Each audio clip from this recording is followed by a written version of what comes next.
There we are. You're all very welcome, everyone. Thank you very much once again for joining us on your Bank Holiday Monday.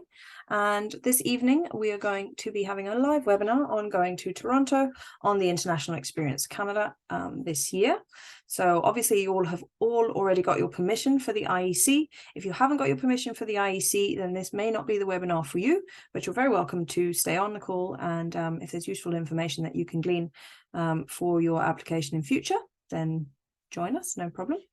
The webinar this evening is going to be recorded and we'll be sharing a recording along with the slides after the session. It'll also be available on our YouTube channel. So just to give you an idea of what we're going to be talking about this evening, we'll go a little bit into the two organisations who are hosting this webinar. We'll talk about preparing for arrival, give you a bit of information on employment and networking in Canada. And then Gillian will be talking to us a bit about health and well-being and just minding yourself when you're abroad, particularly if for some of you it's your first time immigrating. This is something really important just to consider as part of your visit over to Canada.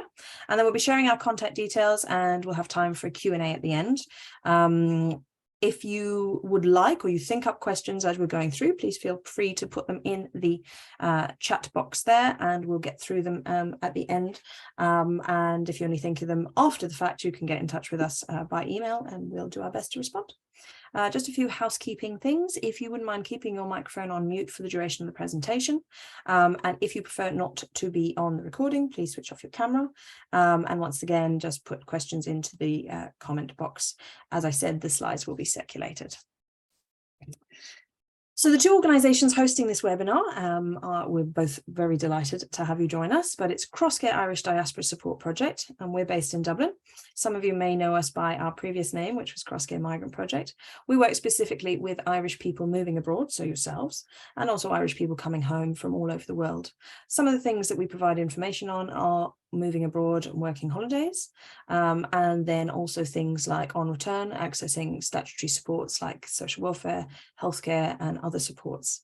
We also provide expertise in terms of the Irish immigration system. So if, say, you meet someone over in Canada and you want to bring them home with you, then you might be talking to us on the return journey. And then we provide links to Irish groups abroad, just like ICANN or the Eamonn Irish Canadian Immigration Centre, who are based in Canada.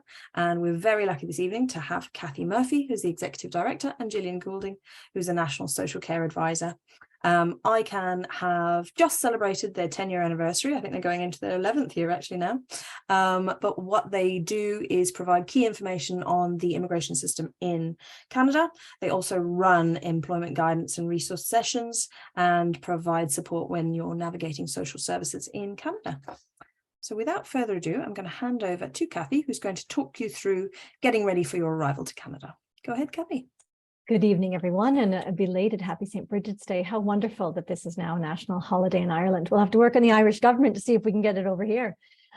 So ready for arrival.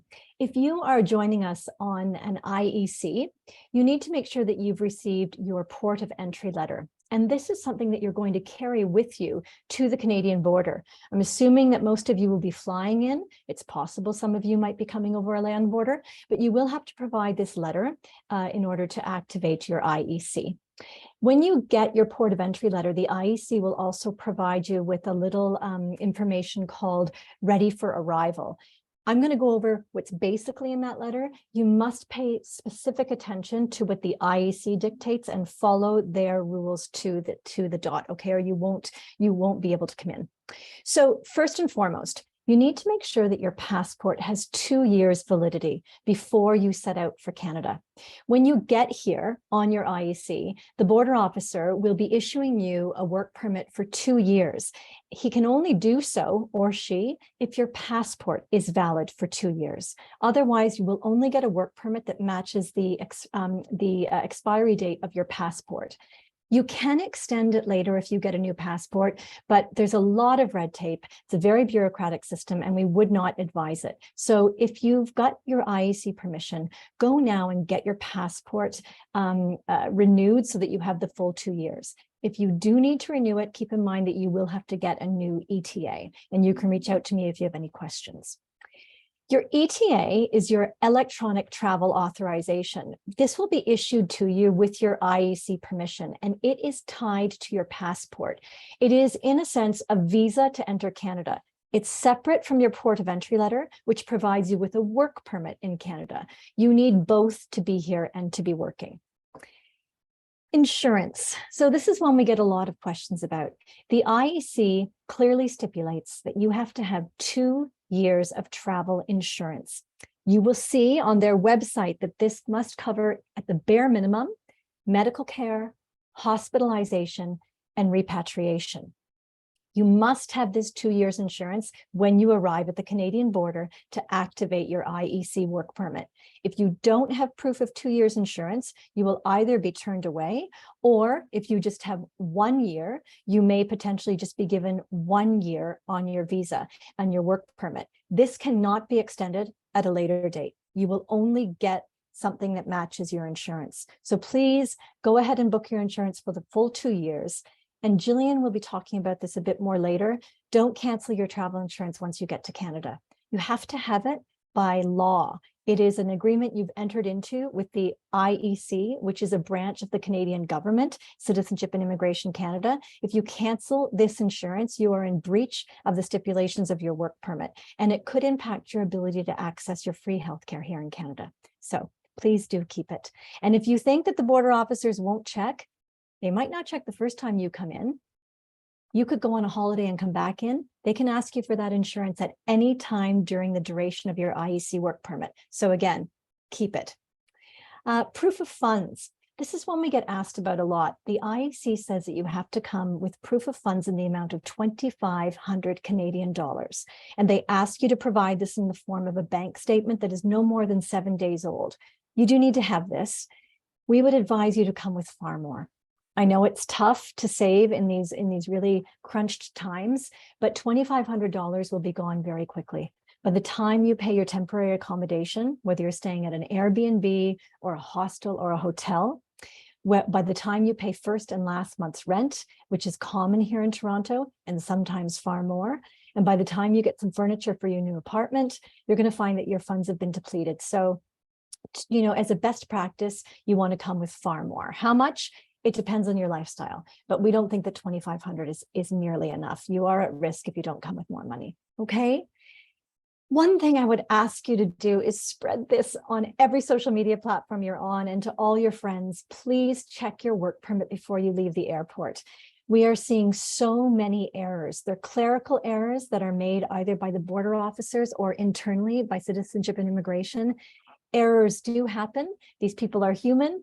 If you are standing at the desk with the immigration officer and you just take a moment to review your work permit before you leave the immigration desk, you will save yourself a ton of time later. If you leave the airport and there's a mistake on your work permit, you will have to go back within 4 days, or you'll have to apply inland online to get a new work permit issued, and that will take months and months and months. So just do yourself a favor. You're well within your rights to stand there at the immigration desk and take a quick look over. What you're looking for is that your name matches your passport. This is particularly important if you have an Irish name. Make sure that Citizenship and Immigration Canada have got your name correct. It must match your passport. Make sure that your date of birth is correct. And really important, make sure that the expiry date on your work permit is what you would expect to see. You should expect to see 2 years if you have your insurance and your passport is valid. If for some reason you're only seeing 1 year, just take a minute, say to the immigration officer, you know what? I think there's a small error. My work permit was supposed to be issued for 2 years. Can we just have another quick check here? And if he or she pushes back, ask very politely to speak with a supervisor. You are within your rights to make sure that you've got the correct work permit. Another reason that it's really important to get this right before you leave the airport is because within a couple of days of landing, you are going to be going to Service Canada to get your social insurance number. This is what allows you to legally work in Canada. If there's a mistake on your work permit, if there's something that doesn't match your passport, they won't issue your social insurance number and you won't be able to start working. And you could see major delays. So just do this one little trick and you will be absolutely fine. And they'll be grateful to you that you caught the error, because you'll save them time going forward. Okay. And then we've got the link there for the Prepare for Arrival, which that is the law. I'm here just to highlight a few things, but that's the document you want to look at, IEC, Prepare for Arrival. I think we're ready for the next slide. Okay, employment and networking. So I'm going to speak specifically about Toronto in this case, because you're all coming to Toronto. A lot of the stuff is actually, it would pertain across Canada. So the first thing I'd like to highlight is that we offer a free employment webinar. We call it a career resources webinar. There's one tomorrow. There's one on the 21st of February. They generally run every week, sometimes every other week. And we would advise you to log on to these before you arrive, because the more prepared you are for your employment search before you get to Canada, the less risky your first few weeks here will be financially and in terms of other settlement issues. So please join us. Like tonight's webinar, it's completely free.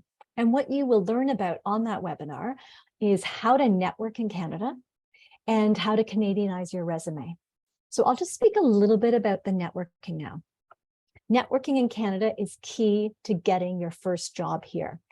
If you're in the hospitality sector, you can probably walk into a bar or a restaurant and get a job just meeting someone face to face. But in almost every other sector, bar, construction, you need to network. So I will tell you now not to waste the next 2 months of your life applying for jobs online. Very few people will get a job online. You can discover a job that you're interested in online, but in order to get the interview, you've got to network. So how do you do that? We will teach you that on our career resources webinar, but just a couple of tips to get you thinking. You should definitely join our LinkedIn employment mentorship group. You should make sure you're using LinkedIn to find out what other Irish people have settled in Toronto who are working in your sector. So let's say you're working in financial services. Let's say that there's a job in particular at Scotiabank that you're interested in. Go on to LinkedIn and see if you can find someone from Ireland who's working at Scotiabank in Canada. I guarantee you there are many, and you'll ask them, can you take them for a coffee? And you're going to do this again and again and again until you've met 10, 20 people, and one of those people will help you to get an interview. You just don't know which one. So this is the way it works in Canada. So you really must learn to do this. And LinkedIn is going to be your best friend. You can also attend a number of community events. So if you're working in the business sector, we would advise you and invite you to join the Ireland-Canada Chamber of Commerce in Toronto. In fact, there are 5 across Canada. So if you end up moving to another city, join those ones too.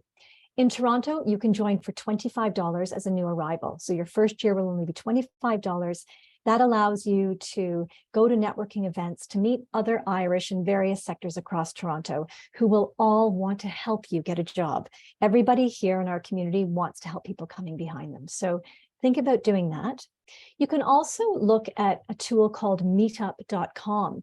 Toronto has meetups for almost everything you can imagine, whether it's ice skating or widget making or meetups for people in accounting, in IT, just about every sector. You're not going to be meeting Irish people there. You're going to be meeting Canadians and other immigrants. You should definitely go to a meetup for your sector. It's another way to find out about internal job postings that you will not find online. Okay. What else? I talked a bit about the social insurance number. If you're flying into Toronto Airport, not everybody will, but if most of you are coming to Toronto International, we call it Pearson Airport, you can actually apply for your social insurance number right there. So as soon as you leave immigration, there is a Service Canada kiosk, depending on what time you land. If you're coming on the Aer Lingus flight, that gets in about 20 after 4. That Service Canada kiosk should be open, and you can go in with your work permit and your passport and apply for your social insurance number. It's actually a great idea to do it at the airport, because if there are any problems, you just walk straight back to immigration and talk to them about the problem with your work permit. If you're in a rush, if you're delayed at immigration and you don't get through in time to access a Service Canada at the airport, don't worry, there are plenty all over Toronto. All you have to do is Google for the Service Canada kiosk closest to you. You'll go in, they'll issue you your social insurance number, and you'll present that to any Canadian employer who wants to hire you, okay? There is a podcast that we highly recommend on our website. It's called The Irish Advantage. It's a couple of years old now, but everything in there is still relevant. And our friend Ian Kinsella at Morgan McKinley talks about everything I've just talked about here, how to utilize LinkedIn as a tool for your networking. So have a listen. You have a really good brand. The Toronto employers really like to hire Irish. So have a listen to that podcast and think about how you can best sell yourself at an interview, okay? And then lastly, please check out our essential guides page of our website. We have an entire section dedicated to employment. There's a guide there on cover letters, on resumes, on the Canadian style, on interview tips. And do follow us on social media, because every Tuesday we post an interview tip or an employment tip that will help you get your first job in Toronto. Okay, I am going to pass it over to Gillian. Thank you. Hey everyone. Yeah, thanks for joining us today, and especially on your bank holiday there. So I hope you're all enjoying it. So my name's Gillian Goulding, and I'm the National Social Care Advisor with ICANN. So I'm based in Vancouver, but I provide support to Irish people across Canada, and also, like yourself, Irish people still back in Ireland that are planning to make the move. So in my role, just to give you a bit of insight into what my role is, in my role, a lot of the time I provide one-to-one consultations with people just to go over different services that they're looking for under health, wellbeing and mental health support. As an immigrant myself, I know when you move to a new country, it can be difficult sometimes to figure out how to get a doctor. You know, if you're looking for a counsellor and you Google it, it can look really expensive. However, there is some low cost or free services available also. I also then can signpost people to different hospitals, what the services are in each. If people are looking for sexual health clinics or just different helplines. And for your well-being, signposting people to community centres and different supports in the community, that can be really good for your well-being. And a huge one as well is about provincial healthcare. So provincial healthcare in Ontario, where you'll be moving to, is called OHIP. So if you go to our guide here that you'll see a newcomer's guide to applying for healthcare in Canada, it's really important to read this guide and understand what OHIP is and the eligibility criteria. Everyone is eligible once they meet certain criteria. So on the IEC work permit, you'd need to be working a certain amount of hours, and you'd need to let them know how long you're planning to live in Toronto. So it's just good to see the eligibility criteria and then apply, 100% apply. It's free healthcare then once you're eligible. So that means that you'll be able to see the doctor for free if needed, and if you needed to go to hospital. As Kathy mentioned earlier though, even when you are eligible for OHIP and you start to receive it, you still, on the IEC work permit, you still need to keep your private health insurance for the entire 2 years. The reason for this is, like Kathy said, it is a requirement of your IEC work permit, that it's one of the requirements that you've signed up to. And also, even when you have your OHIP, it doesn't cover the different things that your private health insurance will cover, especially repatriation. Another thing to note here is a lot of the times in Canada, you'll actually get health and dental benefits with your work, which is such a bonus. But also, even when you get those, a lot of the times we get people contact us saying, okay, I have my health and dental benefits and I have my OHIP, I'm going to cancel my private health insurance. You still need to keep the private health insurance, because unfortunately, if something happens, you may not be covered with those. So you have to keep the 2-year health insurance. So yeah, so if we just move on to the next slide there, then Sarah. So here is I wanted to just really bring to your attention, a lot of people are on social media, and if you follow us on social media, we have Facebook, Instagram, Twitter, you'll see a lot on our social media throughout the week, but specifically what I'm talking about is our Monday morning mental health awareness tips. So on the search bar, if you follow our page, if you go to the search bar on Facebook, for example, and just search Monday morning mental health awareness, you'll actually see so much, all different resources that we have shared throughout the years. We post them every Monday on different mental health and wellbeing resources here in Canada, and resources that are available to Irish people living abroad. So if you give us a follow, sometimes even before you come here, when you're living, just seeing different posts come up on your feed, it may be a service that you didn't even think you were looking for, and then you might find information on them and be able to click on the links that we would share and learn more about services that are available to you. And then, of course, if you have any questions about them, you can get in touch with myself. All contact is free and confidential, or if it's something else posted throughout the week, you can go to ICANN's contact page as well and get in touch with Kathy or with our administrative support as well and ask any questions. On Mondays, we do a lot of campaigns as part of these Monday mental health awareness posts. So these campaigns are specifically different areas that, like, a lot of people may be getting in touch with us about different questions, or an area that we feel is really important to spread awareness on. So you'll just see there like different ones that you could type into the search bar to find information on. Would be like recent ones we've done is essential steps for looking after your health and mental health while living in Canada. Positive mental health in the workplace is one that we just did there in January. So, you know, great tips on looking after your mental health and well-being when you're in work. We spend a lot of time in the workplace.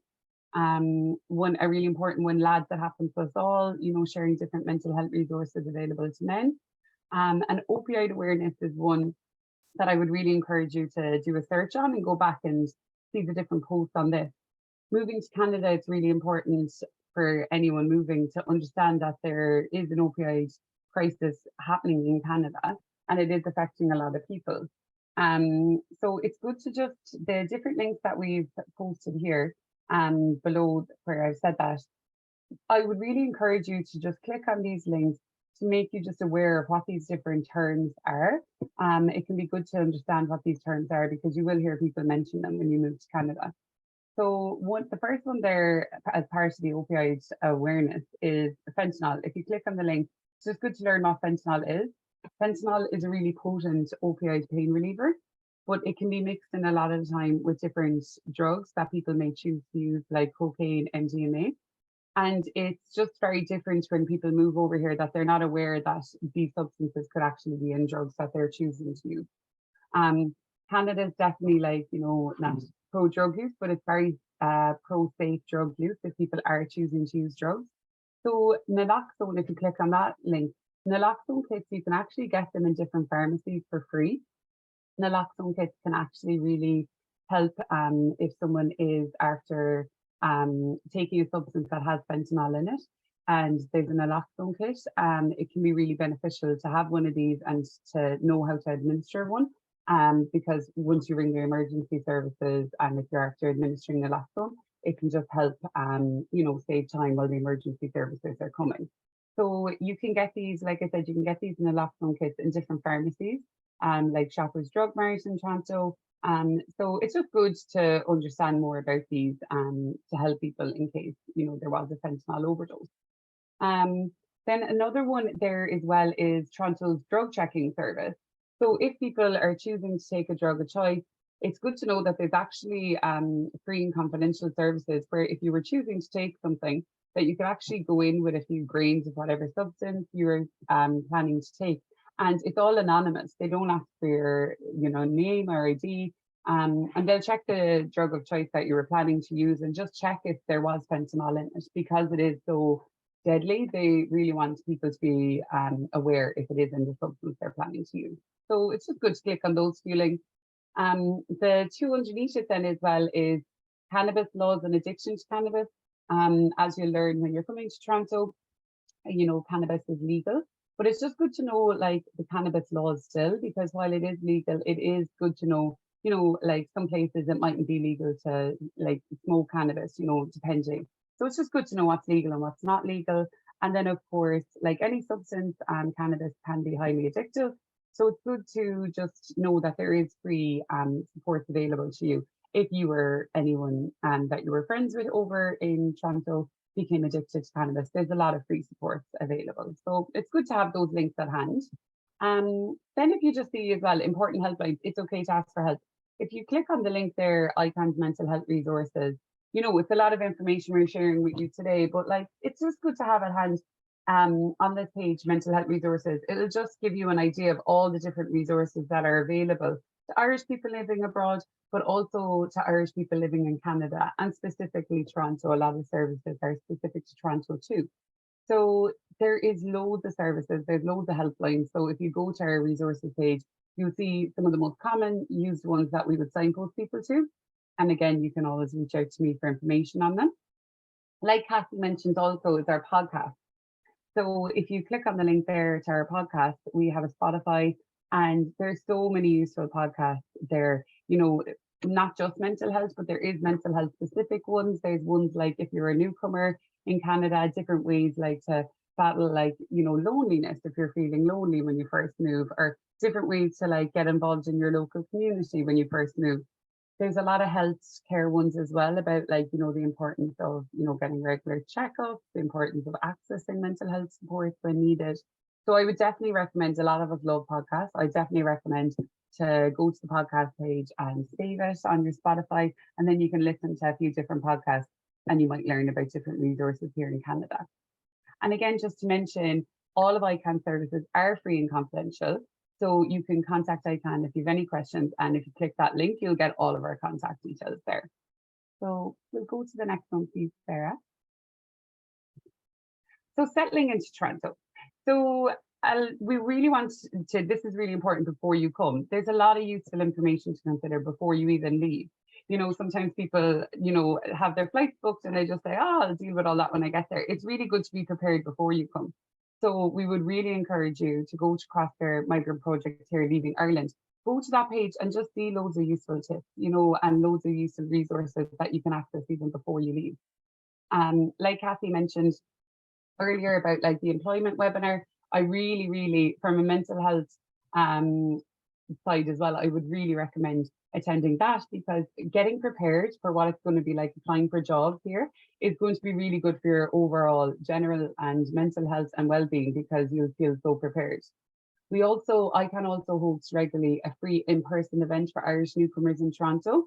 So they're hosted in the ICANN office. So if you go to them, you'll meet Kathy and Pauline, who work in our office in Toronto. And they're just really nice because you get to meet other newcomers then that are in the city. You can share your experiences and you can ask any questions that you have about settling in, you know, or any general questions that you have that you've looked up on our website that you want more information on. It can be a great place to ask them and a great place to meet other newcomers. So if you click on the link there, you'll actually see when those events happen.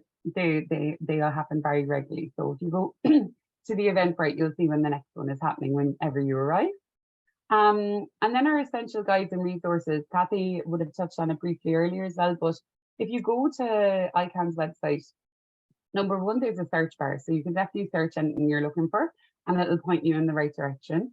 But also if you go to our essential guides tab, you'll see upon arrival, there's several guides there and several pages that you can click on with really useful information for you, that things that you may not have even thought about before you're moving, that, you know, it can just be good to read over them because it can bring different ideas to mind just to help you be more prepared before you come and again when you land. So I definitely recommend going to the essential guides part. One really useful thing that we say to people, if you already have your flights booked, then you may already know this. And if you don't, it's good to know anyway. Most rentals in Canada, and specifically Toronto, start on the 1st of the month. So it can be very different to rentals at home. So occasionally they're on the 15th, but generally it really is the 1st. So if you're booking your flight, always have temporary accommodation, you know, booked for when you first arrive and for when you are looking for accommodation. And just keep in mind that these dates, you know, are there, and that's when leases generally start. You'll see a lot if you're, you know, on different Facebook pages for people moving to Toronto or Canada, that like, you know, scams do happen. So definitely don't send money in advance before you come. Always make sure you view a place and, you know, always ask questions. If you go to our link here, ICANN accommodation, there's a lot of useful questions and a lot of useful information for when you're searching for accommodation in Toronto, which could just be a bit different to when you're searching for it at home in Ireland. A really important one is knowing your rights as a tenant here. So if you click on the link there, find a home when you move to Canada, it can just be a bit different what your rights are as a tenant here in Canada. And there's also, if you click on that link, it will show you a list of different websites that you can actually use to search for accommodation in Toronto, whether you're looking for a one-bed apartment or a house share. It'll show you different websites you can look at, but it will also bring you to the numbers for the tenancy board in Ontario. So that's really good for you if you are worried about accommodation that you're planning to rent. It can be really good to contact them and ask any questions that you're feeling unsure about. And then the next one, please, Sarah. So these are another few useful ones just for when you first get landed. Transit, get a Presto card when you arrive. It's really good to get one. It's kind of like the Leap card at home in Ireland. So it's good to get one of these just because, you know, when you're, like Kathy said, when you first arrive, you know, you have your savings with you, but like it can all add up. Every time you tap with your debit card, it all adds up. So getting a Presto card will just really save on your costs for getting transit around the city. Definitely register your card online in case you lose it. Because if you register your card online and then if by accident you end up losing it or misplacing it, you can just quickly go on to your online app or the website and freeze your card. Then when you get a new card, you can register it to your old registration number and get the balance back. So that's really handy because we've all lost one. It's happened to me several times, so it's good to have it registered. Applying for an Ontario photo card is one of the most important things that I would really recommend people to do. Use this instead of your passport for ID. You will get asked for ID in Canada. Very regularly, you will get asked for ID if you're in the off license, a restaurant, in a bar. So the Ontario photo card, it's kind of like the age card at home. It can just be really useful to have it. So I would really recommend to click on that link and apply for one when you arrive. Irish and New in Toronto, I'm sure a lot of you, if you're on Facebook, are already on this page, Irish and New in Toronto. It's brilliant. It's all other Irish people that are either planning to move to Canada or planning to move to Toronto or that have been living there many years. So it can be a really useful resource to, again, use that search bar. If you're thinking of a question, it's probably already been answered there. But one thing I would say to you is if you are searching questions or if you're asking a question on Irish and New in Toronto or any Facebook page or public platform, always do your research into the answers. I would never just take the answer that someone gives as 100% because you know what, that could have been their experience. We're all individuals. So I would definitely say, whatever the answer is, it's great to get that first point of contact of something you can start to research yourself. But always contact organizations, always do a bit of research yourself as well, because again, it could have worked for them in that way, but maybe it could be different for you. So it's a great first point of contact, but always do your own research too on both pages. But it is a great page, and honestly, the search bar will be your best friend there. Loads of really useful information people have shared. Then Irish organizations you see here, feel at home when you move to Canada. So when you first get to Canada, of course, it's exciting. You're just starting, you know, your adventure into, you know, moving over. And it can be really fun and exciting at the start when you get here. But then also you want to start to feel at home in your new place that you're choosing to live in. So there is a lot of different Irish organizations in Toronto. GA is really, really big in Toronto if you're into GA. There's, you know, different dancing groups. There's loads of different cultural groups that you could join. So if you click on this link here, you will find information on all the groups. The link isn't here now, but like Kathy had said as well, meetup.com is so useful. Like, honestly, there is a group for like networking for employment. There's a group if you're into crochet, if you're into hiking, if you're into, you know, any of the snow sports. There's a group for everything. So I would really recommend meetup.com as well. Because while it's lovely to meet up with people in the Irish organizations, it's great to meet people from all over the world that are living in Toronto. So I would definitely recommend that too. And then we've just added the contact details here as well. They're for the Consulate General of Ireland in Toronto. It's really good for you to know that that office is there for you, and also the Embassy of Ireland in Canada. So it's just good to have these links at hand if you should need them. And then I think I'll hand over to Sarah now for getting in touch with us. But if you have any questions, please put them into the chat or just unmute yourself at the end and ask, and we're happy to answer. Thank you. Thanks so much, Gillian, and thank you, Kathy. A lot of information there for you to digest, but as I said, we'll be circulating these slides, so you will be able to click on all the links and go directly to the sections that are of interest.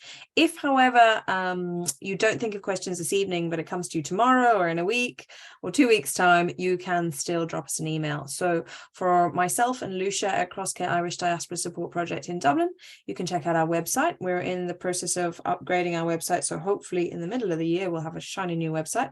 There's still plenty of information about moving abroad that you can find at migrantproject.ie. You can give us a call, and drop us an email. We've got emails for everyone there, and then you can follow us on socials. We don't have a link to our Eventbrite there, but that's how you would have registered. So I would just say keep an eye on Eventbrite for upcoming events. We do have 2 more events happening with ICANN. On the 6th of March, we're doing a Going to Vancouver on the IEC. That's a webinar happening on the 6th of March. And on the 3rd of April, we're doing another one on going to Toronto. So if for whatever reason you've joined us late this evening and you want to attend the next live webinar on going to Toronto, that's happening on the 3rd of April, and you should be able to register on Eventbrite shortly. For ICANN there, you've got the website, irishcanadianimmigrationcentre.org. Would really stress, have a look at all the resources. There's so much information on the website. The podcasts are great as well and easy. If you're doing lots of other things while you're prepping for your trip to Canada, you can just have it on in the background, and you'll be amazed at how much you'll absorb there. There's a telephone number there as well, toll free in Canada, and then you've got email details, and of course the socials. Would 100% suggest that you follow those and join the LinkedIn group. So that all that remains to say is thank you very much for listening this evening. I will be switching off the recording in a moment, but just to say, it would be great to get your feedback on the session this evening. There's a link there. Please click on it. Tell us how you found this evening. Tell us how you found out about the event. You know, good enough feedback. Hopefully we can run a few more of these. So thank you once again, and we'll move into the Q&A now.